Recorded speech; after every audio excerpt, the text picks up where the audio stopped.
আসসালামু আলাইকুম, কেমন আছেন সবাই? সকাল সকাল ঘুম থেকে উঠে রেডি হয়ে বেরিয়ে পড়লাম মেলায় যাওয়ার জন্য। আর আমি কিন্তু অনেক দিন পর গ্রামের মেলা দেখতে যাচ্ছি। যেহেতু বাসা থেকে আমার মেলাটা খুব কাছে, তাই আমি একটা ভ্যানে উঠে পড়লাম। ওয়েদার ঠান্ডা থাকার কারণে ভ্যানে উঠে বেশ ভালো লাগছিল। আর রাস্তার পাশ দিয়ে যাওয়ার সময় দেখতেছিলাম যে ছোট ছোট কিছু লেক। আরও চোখে পড়তেছিল মাঠের পর মাঠ শুধু পাকা ধান, আর সেই ধানগুলোকে কিন্তু কেটে কৃষকেরা এইভাবে মাঠে রেখে দিছে।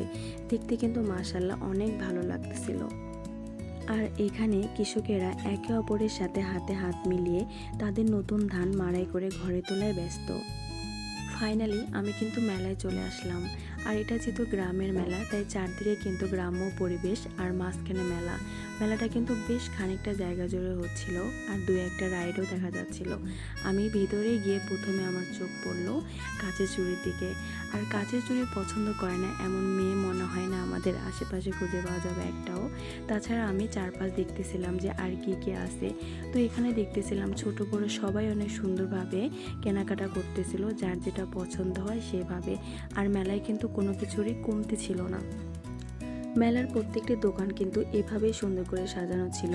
আর কাঁচের চুড়ির পাশাপাশি অ্যান্টিকেরও চুড়ি ছিল। তাছাড়া এখানে মেয়েদের হেয়ার ক্লিপ, হেয়ার ব্যান্ড থেকে শুরু করে যেগুলো প্রয়োজনীয় জিনিস টুকটাক সবই ছিল। আর প্রত্যেকটি জিনিসেরই দাম নির্দিষ্ট করে দেওয়া ছিল, যা দেখে দেখে সবাই কেনাকাটা করতে পারবে। আমি এইভাবেই মেলার সব দোকানগুলো ঘুরে ঘুরে দেখছিলাম। আর মেলাতে কিন্তু বেশ ভিড় ছিল, কারণ সবাই সবার মতো করে মেলাতে কেনাকাটা করতেছিল। আর মেলায় আসলে কিন্তু ঘুরতে সবচেয়ে বেশি ভালো লাগে।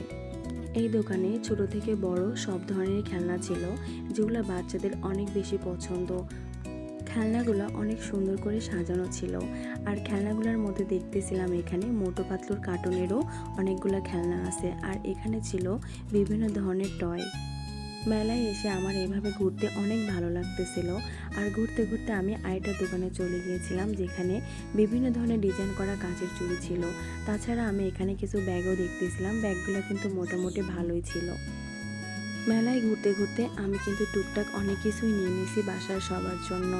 আমি এদিকে কেনাকাটা শেষ করে ঘুরে ঘুরে দেখতেছিলাম যে আর কি কি দোকান বসছে। তো এদিকে বই খাতা থেকে শুরু করে বিভিন্ন ধরনের কাপড়েরও দোকান ছিল। এই দোকানে মেলামাইনের বিভিন্ন ডিজাইনের প্লেট থেকে শুরু করে ছোট বড় অনেক সাইজের বাটি ছিল। আর এই দোকানটাতেও বিভিন্ন ধরনের জিনিস ছিল। আমি কিন্তু এই দোকানের অনেক জিনিসগুলোই চিনি না, কেউ যদি চিনে থাকেন অবশ্যই কিন্তু কমেন্ট করে জানাবেন। আর এই দোকানে এসে তো আমার শৈশবের কথা মনে পড়লো। ছোটোবেলায় যখন আম্মুর সঙ্গে নানির বাড়ি যেতাম, তখন আমার নানু এরকম অনেক খেলনা কিনে দিত। আর সারাদিন এই খেলনাগুলো দিয়ে খেলতাম। সত্যি ওই দিনের কথাগুলো মনে পড়লো। তাছাড়া এখানে বিভিন্ন ধরনের খাবারের দোকান ছিল, সেগুলো আমি একটু ভিডিও করে নিচ্ছিলাম। মেলায় এইসব খাবারের সাথে সাথে কিন্তু মিষ্টি জাতীয় খাবারেরও অভাব ছিল না। এখানে দই থেকে শুরু করে বিভিন্ন সাইজের মিষ্টির দোকানও ছিল। মেলায় ঘুরতে আসা মানুষ তাদের নিজেদের পছন্দ মতো দই মিষ্টি কিনে নিচ্ছিল।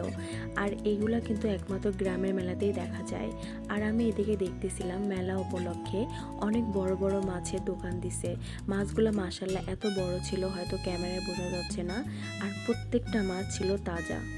মাছগুলো ফ্রেশ থাকার কারণে ওনাদের কিন্তু বিক্রি করতে একদমই সময় লাগতেছিল না। যারা এই মেলাতে আসছে তারা একটা না একটা মাছ কিন্তু নিয়ে নিচ্ছে। আর এদিকে আমি আরও দেখলাম যে এখানেও বেশ বড় বড় 3টা মাছ আছে। অনেকদিন পর মেলায় ঘুরে কিন্তু আমার অনেক ভালো লাগলো। মেলা দেখা শেষ করে আমি ইচ্ছা করে এই পানির সাগরের উপর দিয়ে হাঁটতেছিলাম।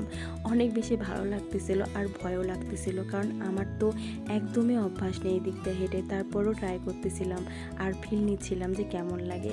মেলা দেখা শেষ করে আমি আবারও বাসার উদ্দেশ্যে ভ্যানে উঠে পড়লাম। ভিডিওটি কেমন হয়েছে অবশ্যই জানাবেন। আল্লাহ হাফেজ।